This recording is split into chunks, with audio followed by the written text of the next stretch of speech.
ঢাকা বিশ্ববিদ্যালয় কেন্দ্রীয় ছাত্র সংসদ ডাকসুর পক্ষ থেকে আমাদের বিজয় দিবস উপলক্ষে আজকে সাইকেল র্যালি শুরু হচ্ছে। সাইকেল র্যালি ঢাকা বিশ্ববিদ্যালয়ের আমাদের ভিসি চত্বর থেকে শুরু হচ্ছে। আমরা পুরো ক্যাম্পাস প্রদক্ষিণ করে আবার ভিসি চত্বর এখানে এসে আমাদের সাইকেল র্যালি শেষ হবে।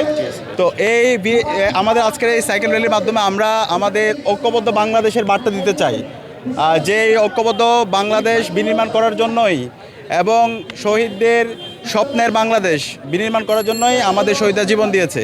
তো আমাদের যদি আমরা সুখী সমৃদ্ধ একটি বাংলাদেশ বিনির্মাণ করতে চাই তাহলে আমাদেরকে ঐক্যবদ্ধ হতে হবে।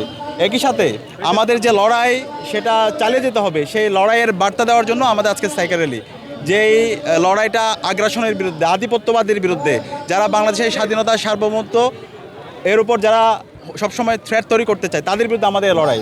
আপনারা দেখতে পেয়েছেন বাংলাদেশের গত 54 বছরে আমরা নতুন ভূখণ্ড পেলেও দিল্লির দালালরা বিভিন্ন ধরনের ষড়যন্ত্র এবং চক্রান্ত করেছে এবং জুলাই বিপ্লব পরবর্তী এই ষড়যন্ত্র এবং চক্রান্ত এখন পর্যন্ত জারি আছে। সুতরাং এই দিল্লির দালালদের বিরুদ্ধে আমাদের আগ্রাসনের বিরুদ্ধে আমাদের লড়াই সংগ্রাম জারি থাকবে। তো সেই বার্তা দেওয়ার জন্য আজকে আমাদের এই সাইকেল র্যালি। একই সাথে আমরা আমাদের যে পরিবেশ সুরক্ষা, সেই পরিবেশ সুরক্ষার জন্য অবশ্যই আমাদের পরিবেশকে রক্ষা করা দরকার। যে পরিমাণ এখন বায়ু দূষণ হচ্ছে এবং আমাদের যেই যানবাহনগুলোর যে দূষণ এর মাধ্যমে, সাউন্ড পলিউশনের মাধ্যমে আমাদের পরিবেশের মারাত্মক ক্ষতি হচ্ছে। তো সেই জায়গা থেকে আমরা যদি সুস্থ থাকতে চাই, আমাদের এই সাইকেল চালানো এবং সাইকেল চালানোর মাধ্যমে আমাদের শরীরচর্চা, সেটা আমাদেরকে স্বাস্থ্যের জন্য ভালো এবং পরিবেশের সুরক্ষার জন্য ভালো।